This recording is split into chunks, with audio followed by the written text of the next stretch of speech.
Scan now. Meet Sovi, your new AI study buddy. Definite integrals can be rewritten as Riemann sums using a limit formula. Let's find which sum matches our integral from 1 to 4.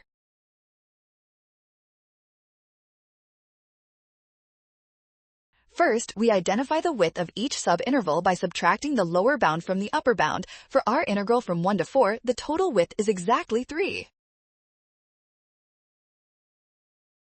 Next, we divide that width by n to get delta x, which is 3 over n. This term must appear both outside the summation and inside the square root function. Finally, we plug in the starting point of 1 plus k times delta x. This leads us directly to the expression shown in option A.